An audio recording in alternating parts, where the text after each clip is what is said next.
Oke, bismillahirrahmanirrahim. Assalamualaikum warahmatullahi wabarakatuh. Selamat pagi, selamat siang, dan selamat sore semuanya. Pada kesempatan ini, perkuliahan statistika saya akan bahas mengenai distribusi peluang kontinu ya. Jadi ini adalah statistik matematik ya. Jadi pokok pembahasan kita itu adalah ini, yaitu mengkritisi bagaimana data itu terkumpul mengikuti distribusi normal. Subpokoknya kita akan menggunakan penggunaan dari distribusi normal atau kurva distribusi normal itu seperti apa, kemudian bagaimana mengujinya jika ada suatu data apakah dia terdistribusi normal atau tidak gitu ya. Nah, pertanyaan mendasar dari seri perkuliahan ini adalah kenapa distribusi normal ya. Nah, ini tidak terlepas dari fenomena yang kita jumpai misalnya di dunia pendidikan gitu ya.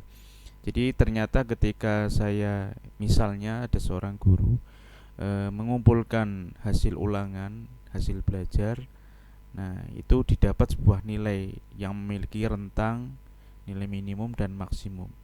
Nah, ketika nilai-nilai tersebut di plotting sebuah grafik menurut frekuensinya dan nilainya, ternyata membentuk distribusi yang normal atau kurva normal istilahnya. Nah, kurva normal itu seperti apa? Seperti ini. Nah, ya. Jadi ini adalah kurva normal.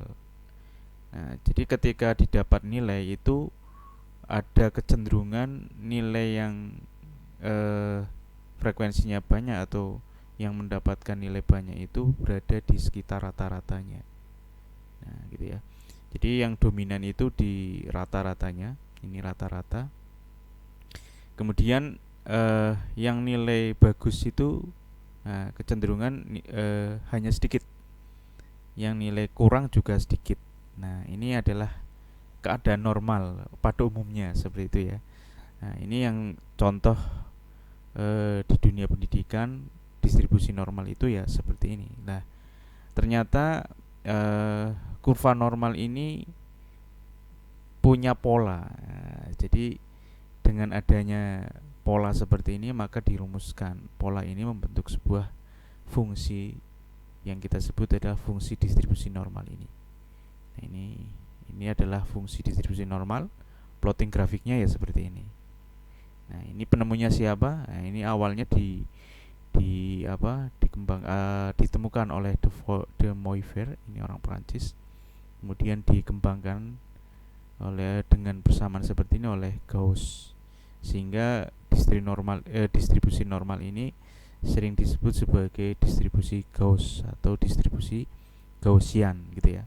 Nah, oke, ini mengenai distribusi normal ya. Ini masuk dalam peluang kontinu. Nah, jadi kenapa peluang kontinu ya? Jadi ini adalah sebenarnya masuk dalam matematik statistik ya, statistik matematik gitu ya. Jadi kalau kita lihat itu ini data yang terkumpul itu dikategorikan menjadi dua hal ya. Nah, jadi data yang terkumpul itu ada dua hal. Nah, yang kuantitatif ya misalnya ya. Nah, ini ada data yang berupa diskrit dan data yang berupa kontinu. Nah, distribusi normal itu di sini. Sehingga kita sebut sebagai distribusi peluang kontinu. Nah, gitu ya. Nah, sekarang apa bedanya antara diskrit dan kontinu? Yang pertama ini, jadi data yang dikumpulkan jika melalui proses menghitung atau membilang itu kita sebut sebagai data diskrit. Menghitung, membilang. Sebagai contoh, jumlah siswa di suatu kelas. Saya masuk kelas, kemudian saya menghitung 1, 2, 3, 4. Nah, ketemu 40. Lah, itu adalah datanya diskrit. Saya masuk kelas, kemudian saya menghitung bangku. 1, 2, 3. Ada 40 bangku. Diskrit. Gitu ya, pasti. Antara dan enggak mungkin jumlah siswanya adalah 30,5, 30,2. Nah, itu nggak mungkin. Nah, itu adalah data diskrit. pasti ya, didapat dari membilang. Nah, sekarang bedakan. Jika data itu diambil dari proses mengukur. Misalnya, saya punya ada meja gitu ya. Ada meja seperti ini. Kemudian saya ukur dengan mistar atau penggaris. Nah, panjang meja ini adalah sekitar 60,2 cm. Nah, gitu ya. Nah, ini bisa koma. Kemudian saya menggunakan penggaris yang lain. Misalnya dengan apa? Yang ketelitian lebih tinggi gitu ya. Misalnya jangan sorong misalnya ya. Ya, jadi saya ukur ternyata menghasilkan 60,223 cm gitu ya. Nah, ternyata dengan menggunakan alat yang lebih canggih lagi didapat nilai yang lebih teliti gitu ya. Artinya apa? Nilai-nilai seperti ini adalah eh, tak terhingga, infinite. Nah, jadi semakin teliti ya bilangannya itu semakin rinci seperti itu ya.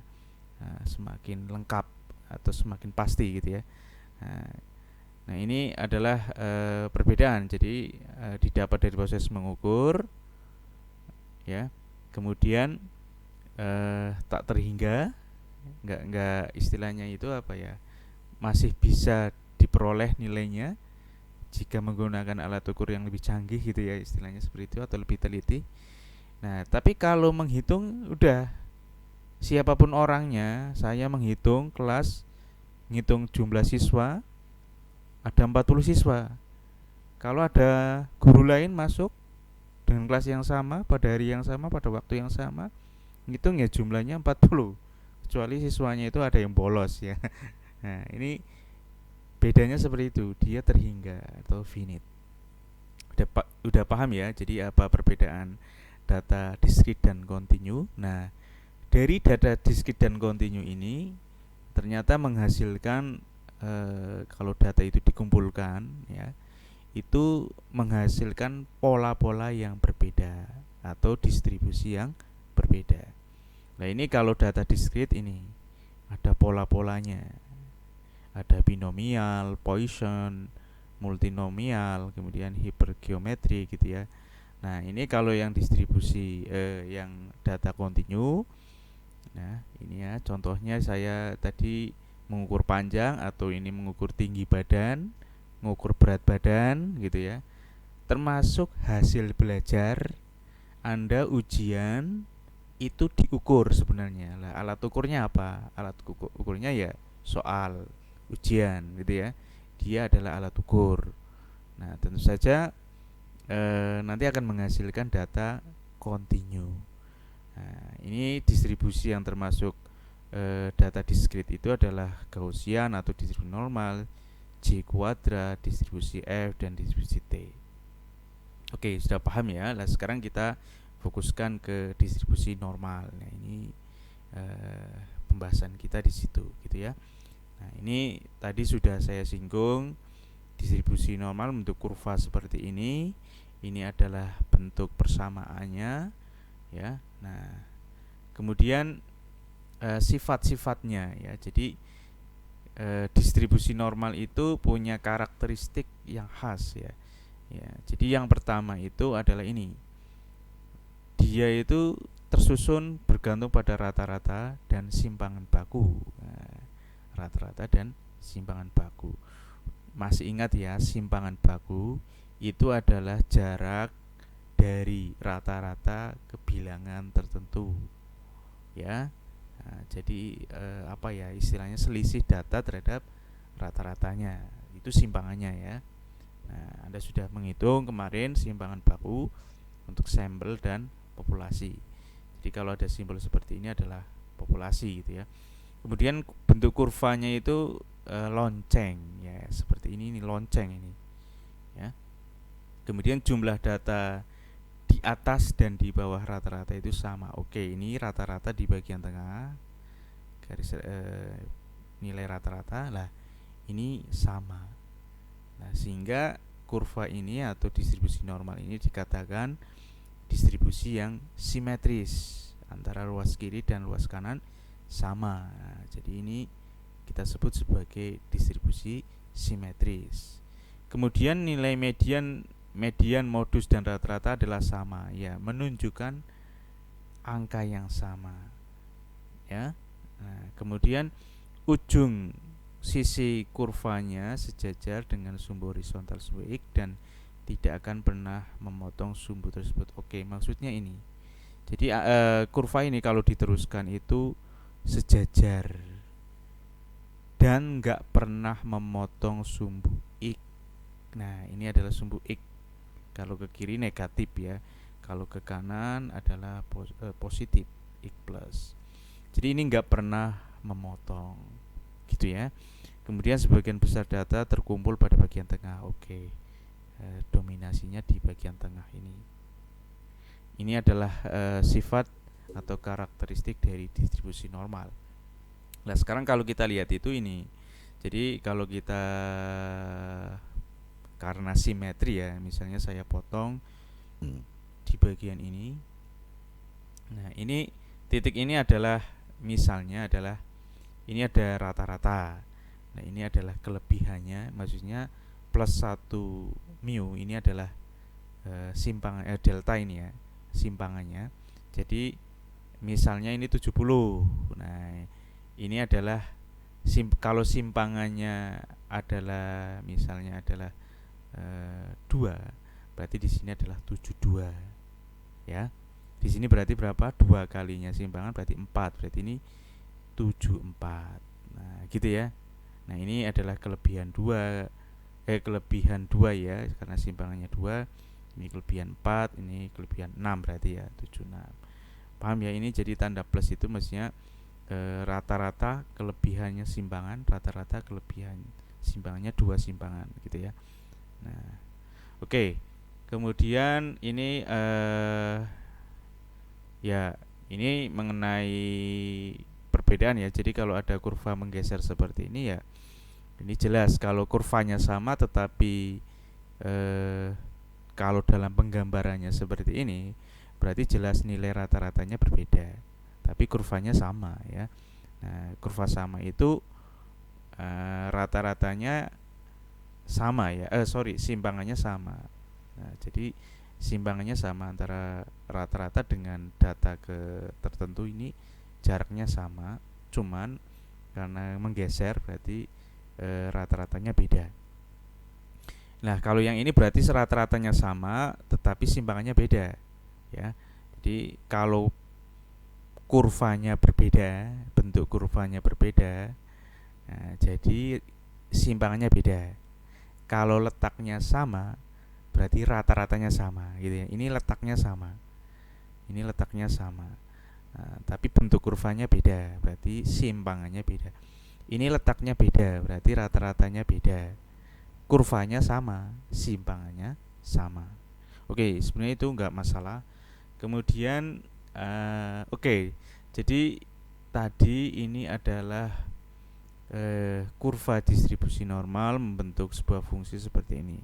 Nah, ternyata ketika diterapkan dalam proses menghitung itu sangat susah, gitu ya. Jadi bentuk matematiknya itu sangat susah sehingga dibuat karena prosesnya ya dari sebuah riset, ya. Jadi karena ini adalah pola fenomena yang nyata di sekitar kita sehingga dibuatlah suatu konversi, ya, konversi distribusi normal yang kita sebut sebagai distribusi normal standar. Nah, ini yang memungkinkan kita bisa menghitung atau menggunakan dari distribusi normal umum. Jadi tadi yang ini kita sebut sekarang adalah distribusi normal umum. Nah, ketika kita menggunakan perhitungannya, maka harus dikonversi ke normal standar. Nah, ini data-data yang ada itu merujuk pada suatu tabel normal standar, gitu ya. Nah, sebagai contoh kayak gini. Jadi ini kurva atau distribusi normal standar itu dibuat dengan ketentuan sebagai berikut ya. Jadi rata-ratanya atau mu-nya itu sama dengan 0 ya. Ini ketentuannya ya. Nah, dibuat rata-ratanya 0 kalau kita ingin menggunakan normal standar. Kemudian simpangan bakunya adalah 1. Nah, kalau kita bayangkan rata-ratanya 0 ya. Jadi misalnya ini adalah XY gitu ya. Nah, 0 di sini. Berarti nanti kurvanya itu pas di tengah. Nah, jadi ini 0. Nah, dianggap sumbunya di sini. Ini adalah rata-ratanya 0 atau mu-nya adalah 0. Nah, jadi gitu ya. Nah, dibuat seperti ini biar mudah ya gitu ya. Kemudian ini simpangannya 1. Berarti nanti kalau saya di titik sebelah kanannya ini nanti adalah jaraknya 1 ya. Jadi plus simpangannya 1. Nanti di sini berarti plus 2 dan seterusnya gitu ya. Atau di sini plus sigma. Ini plus 2 sigma karena ini 2 berarti kalau sigmanya 1 kan 2 kali 1 2 juga gitu ya. Nah, dengan ketentuan seperti ini sehingga rumusan atau fungsi dari distribusi normal yang ini itu berubah bentuk menjadi seperti ini.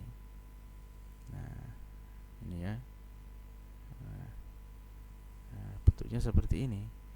Nah, dengan catatan ya, ada konversi dari data ke I-nya. Jadi tadi ada data ya, misalnya di sini ada sekumpulan data, itu diubah ke Z ya. Jadi variabel acaknya atau data ya. Jadi variabel acak ini maksudnya adalah data yang didapat dari variabel itu harus dikonversi ke variabel atau variabel normal standar. Nah, gitu ya. Oke, maksudnya kayak gini. Nah, pada normal standar itu hanya dituliskan pakai Z. Ya. Di sini pakai Z data-datanya. Nah, di sini kalau keadaan normal umum, ini kan kita menggunakannya pakai X misalnya ya. Jadi di sini adalah rata-rata. Ya, rata-ratanya ini data ke-1 misalnya ya. Kita mulai dari sini misalnya X1, ini X2, X3. Ini rata-rata ya, ini X4. Maksudnya data ke-1, data ke-2 atau nilai ke-1, nilai ke-2 gitu ya. Nah, ini harus diubah. Angka-angka ini, X ini harus dikonversi menjadi Z. Ini juga menjadi ini gitu ya. Nah, konversinya bagaimana? Pakai ini. Gitu ya. Nanti kita bisa menuliskan. Nah, misalnya data ke-1 X1 yang isinya adalah ini. Jadi penempatan ini itu kan berarti kalau di sisi kiri 3 langkah 1, 2, 3. Berarti rata-rata dikurangi 3 kali simpangan. Nah, kalau di sini berarti sebelahnya berarti rata-rata ditambah simpangan atau mu tambah 1. Paham ya? Oke, kita buktikan misalnya yang ini nih. Nah, ini itu didapat sebenarnya dari mana? Dari ini.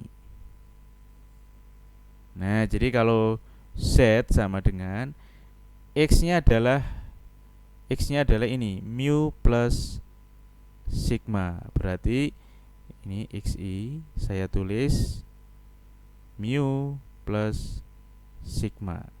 Kemudian dikurangi mu dibagi sigma. Ini kalau kita lihat mu min mu habis, sigma dibagi sigma 1. Nah, akhirnya ketemu 1. Dan seterusnya gitu ya. Jadi kita mendapatkan normal standar itu bentuknya akhirnya jadinya seperti ini, 0, 1, 2 gitu ya. Jadi diganti dengan nilai Z. Nah, sekarang setelah kita dapatkan nilai Z ya. Jadi ini angka-angka seperti ini. Nah, kemudian ini kita rujuk ke sebuah tabel distribusi normal standar. Nanti kita dapatkan ini luasan ini. Nah, ternyata di sini itu harus terisi 34,13%. Yang di sini juga. Ini baku, Anda nggak boleh mengganti angka-angka ini karena ini sesuai dengan tabel. Jadi luasan ini didapat dari tabel kurva normal standar. Standar set gitu ya. Jadi ini didapat dari situ. Kemudian nanti kalau kita sudah tahu persentase di sini, lah kita baru bisa menggunakan gitu ya. Nah, itu didapat dari mana sebenarnya sih? Oke, ini didapat dari tabel-tabelnya adalah seperti ini gitu ya. Misalnya saya ingin mencari ini, apakah benar ini nilainya adalah 34,13% gitu ya. Nah, ini berarti di sini itu adalah dari Z0 menuju 1, Z1 itu adalah 34,13%. Berarti yang kita lihat itu Z-nya sama dengan 1 gitu ya. Jadi saya ingin melihat sebagai contoh jika Z1 itu artinya ini. 1 itu adalah 1,00. Artinya saya bagi 2 ya. Jadi bilangannya dibagi 2. 1,0 atau dan 0 ya. Nah, gitu ya. Jadi 1,0 Anda lihat ke bawah Z-nya, ini ke bawah. Nah, ketemu 1,0. Kemudian 0 ke kanan yang terakhir. Ini, gitu ya. Nah, ketemu horizontal dan vertikalnya ketemu. Ini 3413. Lah, ini 3413 itu maksudnya adalah 0, jadi semua bilangan yang ada di tabel ini diawali dari 0, ya. 0, jadi 0,3413 atau kalau dalam persen ya jadinya seperti ini 34. Oke, misalnya kok kayak gini, misalnya Z itu sama dengan 1,24.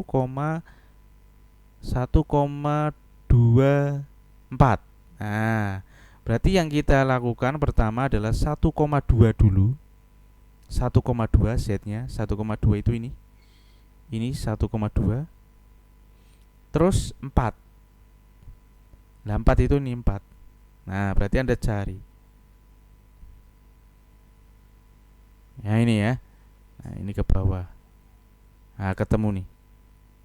Nah, berarti luasannya adalah 39,25%. Nah, ini kalau diukur dari Z ya. Z0 gitu ya. Nah, oke, paham ya? Oke. Bagaimana penggunaannya ya? Jadi sebagai contoh seperti ini nih penggunaan kurva normal atau dalam perhitungan kurva normal standar. Jadi terdapat 200 mahasiswa yang ikut ujian statistik. Nilai rata-ratanya adalah 6 ya. Jadi kita punya data rata-rata 6. Simpangan bakunya ya. Jadi ini sampel ya. Jadi misalnya sampel simpangan bakunya, jadi saya menuliskan dengan seperti ini. Simpangan bakunya adalah 2. Pertanyaannya adalah berapa jumlah mahasiswa yang mendapat nilai 8 ke atas. Nah, jika dianggap data tersebut distribusi normal gitu ya. Nah, sekarang jadi pertanyaannya adalah nilai 8 ke atas ya. Jadi 8 itu kita sebut sebagai sebuah X ya, data 8. Nah, berarti yang kita bayangkan itu awalnya seperti ini. Ada sebuah kurva normal ya. Di sini ada rata-rata. Rata-ratanya adalah 6. Kemudian datanya 8. Berarti kalau 8 itu kan dia di sini ya. Ini adalah 8. Nah gini ya. Nah sekarang kita konversi gitu ya. Jadi kita konversi ini normal ini ke sebuah distribusi normal baku gitu ya, atau normal standar. Nah, jadi seperti ini. Nah, ini adalah Z0-nya di sini gitu ya. Nah, ini adalah X 8, maka kita harus mencari yang di sini. Ini Z-nya itu berapa gitu ya. Nah, setelah kita hitung ternyata ketemu nih. Jadi ini diganti 8, ini diganti 6, 8 kurangi 6, 2 bagi 2, 1. Nah, ternyata ini nilainya 1 gitu ya. Jadi Z-nya sudah ketemu nih, untuk data ke-8 itu adalah 1. Nah, pertanyaannya adalah ini, nilai 8 ke atas. Berarti luasan yang saya ambil itu ini. Ini kalau ini 8, ini 8 ke atas, berarti ini. Berarti nilai 9, 10, 8,5 itu yang ditanya. Ada berapa jumlahnya? Berarti kita harus mencari luasan di atasnya. Atau kalau kita konversi ke Z ini, berarti kita mencari di sini. Ini berapa persen luasnya di sini? Paham ya? Oke. Nah, sekarang bagaimana mencari persentase yang ada di sana? Berarti caranya kayak gini. Dalam kurva normal ya. Jadi jumlah persennya secara keseluruhan adalah 100 gitu ya. Nah, saya ganti misalnya. Nah, jadi dalam kurva normal itu 100, berarti ini 50%, yang sini juga 50% gitu ya. Nah, kalau saya sudah mendapatkan nilai ini, berarti saya bisa menghitung sisanya yang ke belakang. Gitu ya. Tadi untuk Z1 itu kita mendapatkan nilai 34,13%. Berarti yang di sini itu adalah sisanya. Kalau dari ini sampai ke sana itu 50, kemudian ini adalah 34,13, maka yang di sini adalah sisanya, yaitu 50% dikurangi 34,13. Ketemunya ini. Paham ya? Ternyata untuk yang nilai 8 ke atas itu jumlahnya kira-kira 15,87%. Kalau ingin menghitung berapa orangnya, berarti persen tadi dikali dengan total mahasiswa. Ketemu kira-kira 32 mahasiswa. Ini dilakukan pembulatan. Oke, paham ya? Nah, silakan ini dicoba ya, untuk latihan nanti bisa dikonsultasikan kalau ada masalah di grup. Oke, kemudian itu adalah penggunaannya. Kemudian bagaimana cara menguji distribusi normal? Ini adalah menggunakan uji statistik namanya C kuadrat gitu ya. Jadi dalam menghitung apakah data itu terdistribusi normal apa tidak, kalau perhitungan manual menggunakan C kuadrat ya. Ini adalah persamaannya. C kuadrat itu seperti ini. Ini ada frekuensi awal, frekuensi observasi, kemudian ini frekuensi harapan. Untuk menyimpulkan apakah data terdistribusi normal atau tidak, caranya yaitu kita membandingkan ya. Ini sebagai simpulan, membandingkan hitungan kita dengan rumus ini dengan yang ada di tabel ya.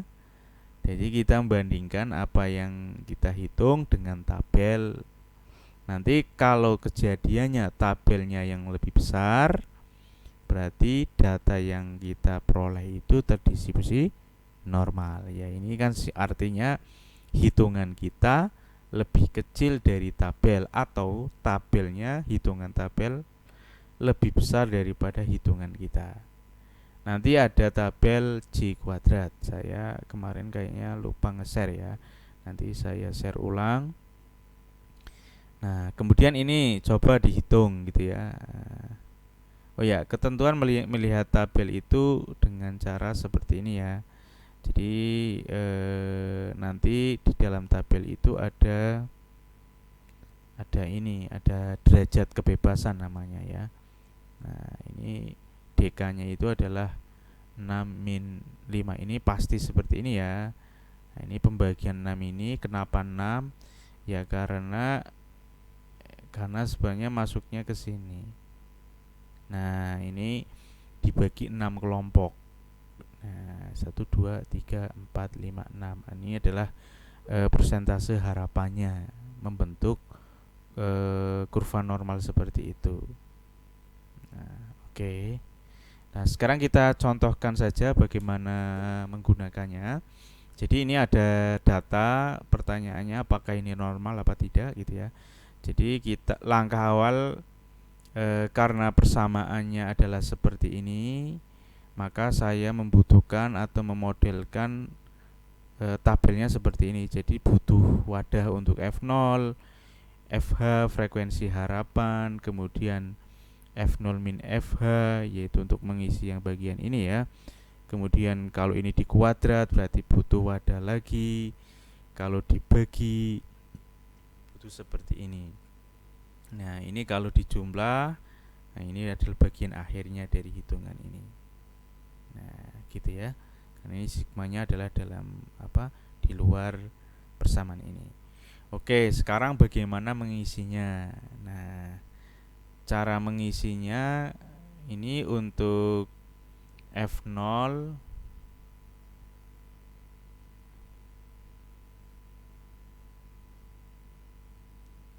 sebentar, ini ada data ya. Ya, ini F0 ini adalah maksudnya adalah tabel distribusi frekuensi gitu ya. Jadi ketika ada tabel seperti ini, langkah pertama adalah membuat tabel distribusi. Ini adalah tabel distribusi frekuensi. Nah, jadi masukkan 13 sampai 27 ada berapa orang gitu ya. Nah, ini masukkan semuanya. Nah, frekuensi harapan itu maksudnya seperti ini. Jadi selalu ya. Jadi dalam membuat tabel ini dibuat kelasnya ada 6. 1 2 3 4 5 6. Nah, kenapa 6? Itu tadi dalam kurva distribusi normal itu dibagi 6 kelompok. Ini juga intervalnya harus dibagi 6 gitu ya. Nah, kelompok pertama itu ini ya. Jadi kelompok pertama itu dimulai dari ini 27%. Nah, ini dari sini. Nah, ini kan 1 2 3 4 5 6 ya. Nah, seperti ini. Nah, angka-angkanya lihat persentasenya. Nah, kalau kita lihat kembali.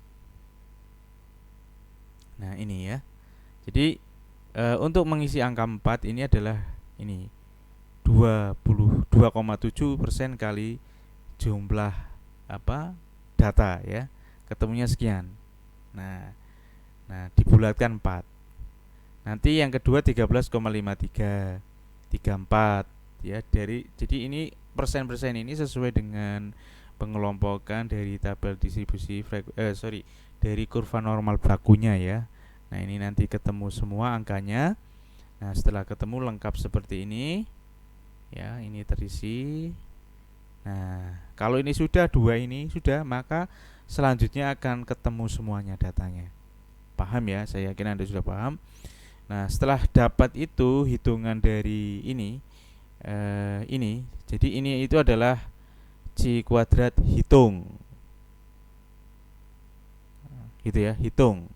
Nah, kemudian langkah selanjutnya adalah mencari tabel C kuadrat tabel. Nah, jadi selalu DK-nya pakai ini ya. Kemudian gunakan signifikansi 5%. Nah, pertanyaannya 5% kenapa? Ini berkaitan dengan penelitian pendidikan. Jadi pendidikan itu kecenderungannya banyak signifikansinya adalah 5%. Ini maksudnya kalau 5% itu yang diharapkan adalah 95% ketelitiannya gitu ya. Nah, kalau penelitian berkaitan dengan kesehatan, ya tentu saja persentasenya harus lebih teliti gitu ya. Nah, berarti alfanya harus 1 atau signifikannya 1 misalnya. Berarti 99% pasti.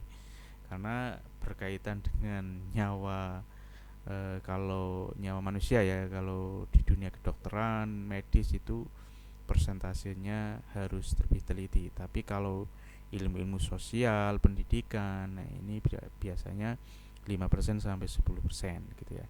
Nah, untuk pendidikan 5% gitu ya. Oke, kita gunakan ini taraf signifikannya 5%. DK-nya adalah 5, berarti Anda lihat ini angka 5. Nah, ketemu 11,070. Nah, baru kita bandingkan, ini adalah tabel, ini adalah hitungan. Tadi syaratnya kalau tabelnya itu lebih besar, nah, maka normal. Nah, simpulannya data tadi adalah distribusi normal. Oke, paham ya? Silakan ini untuk latihan. Yang ini untuk soal ini bisa Anda skip. Ya, ini skip saja. Nah, kalau Anda punya waktu ya silakan dibuat latihan. Nah, ini coba ini Anda buat latihan apakah normal apa tidak gitu ya. Oke, itu adalah perhitungan manual. Nanti setelah ini saya akan menunjukkan bagaimana perhitungan menggunakan program SPSS. Oke, sekian saja dari saya. Wassalamualaikum warahmatullahi wabarakatuh.